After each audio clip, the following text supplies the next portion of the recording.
Mag-grab tuk-tuk lang tayo. Island experience. Nice. A glimpse of Phnom Penh.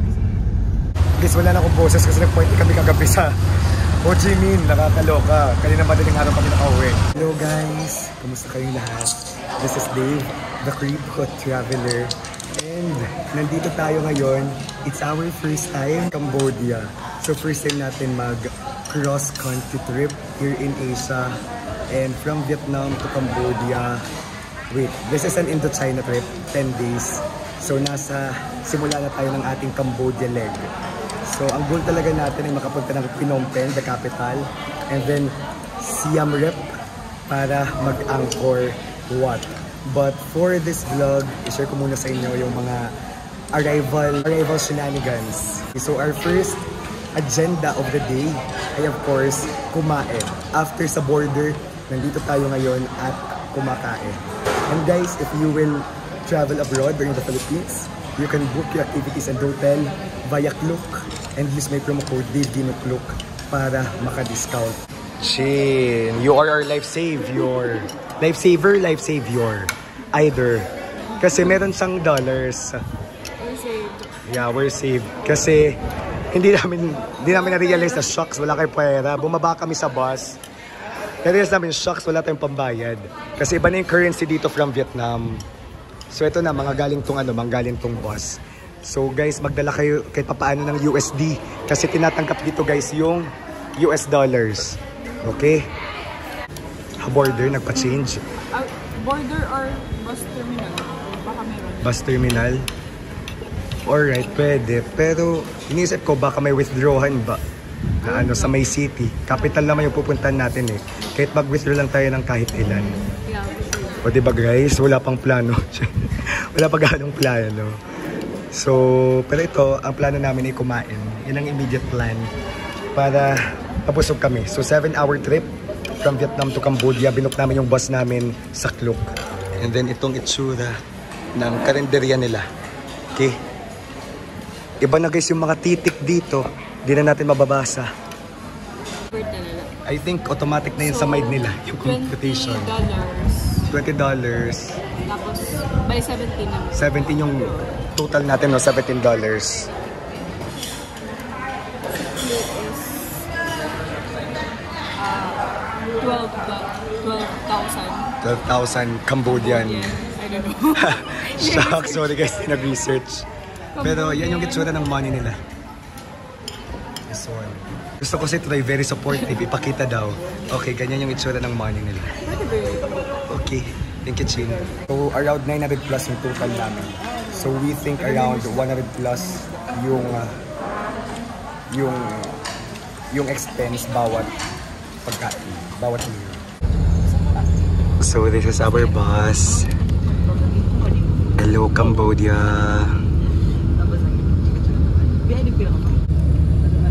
The Vietnam. Okay, so we're crossing a bridge here in Cambodia.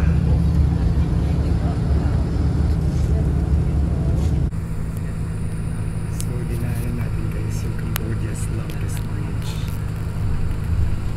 And yan yung Mekong River. Kung makikita niyo, it's brown.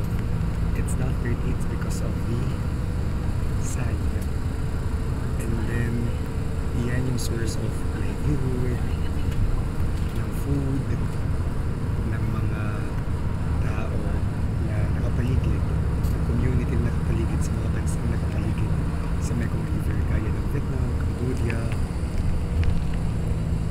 Didinig yung sinabi ko kanina, pero yung bridge na dinaanan natin, yun yung longest bridge sa Cambodia.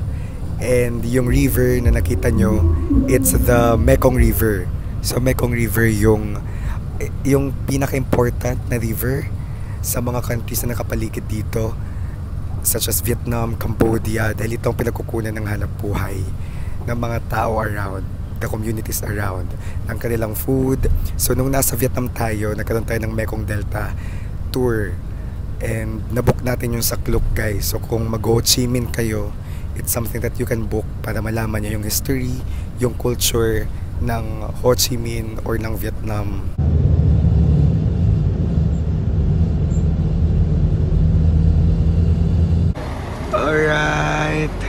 Hello! Dito na po yung drop-off natin. So guys, wala palang requirement. Joke, ano lang. Passport. Visa free naman ng Pinoy.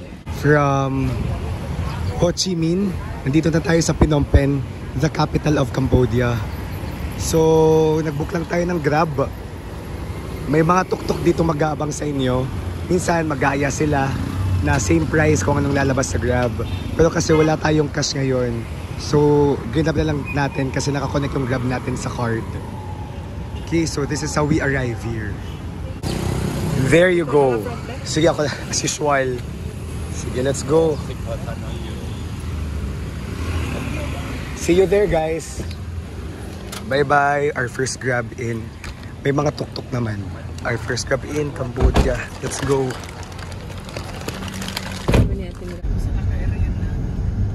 A glimpse of Phnom Penh. Parang Pinas lang din siya, no? The usual Southeast Asian city. Mabilis lang tayo dito sa Phnom Penh, guys. What time yung dating natin? Mga past 2. Dating namin sa terminal. I mean, kung saan kami dinap ng bus from Ho Chi Minh. And then, ngayon ang mga oras na. 2:20. And yung unang punta natin ay yung bus terminal natin papuntang Siem Reap. Kasi from Phnom Penh, Siem Reap tayo. Then doon yung Angkor Wat. So doon natin i-drop yung gamit natin before tayo mag-explore dito sa Phnom Penh. And I'm excited for it. Okay, we're here. Sa 1 to go kami nag-book, guys, ng Phnom Penh to Siem Reap. Tapos mag-iwan kami dito ng luggage. Nag-Google Translate si Faye kasi hindi masyadong hindi nakakaintindi ng English yung reception dito. They're unpacking their things kasi dyan lang namin iwan yung aming luggage. Kunin na rin yung kanilang mga valuables. Grab tuk-tuk lang tayo.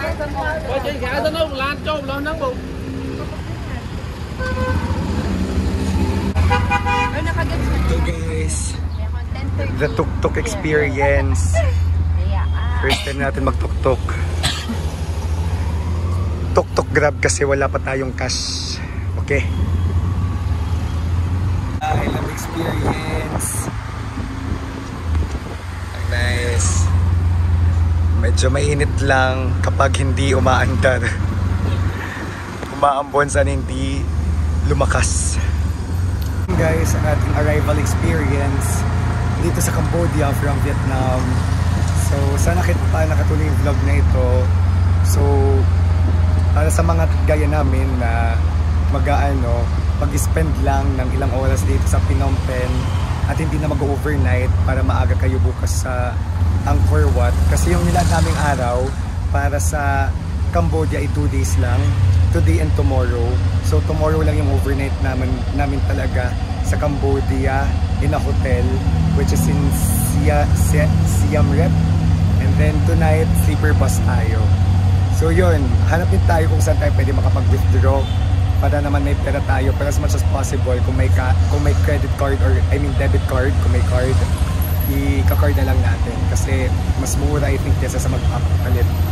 Guys, wala na akong boses kasi nag-party kami kagabi sa Ho Chi Minh. Nakakaloka. Kanina madaling araw kami nakauwi. So guys, this is Dave, the Kuripot Traveler. And ano pala, yung mga binook namin, comment ko sa baba para may idea kayo. Right? Pati yung promo code ko din. This is Dave, the Kuripot Traveler. Let's live our best lives. Bye-bye!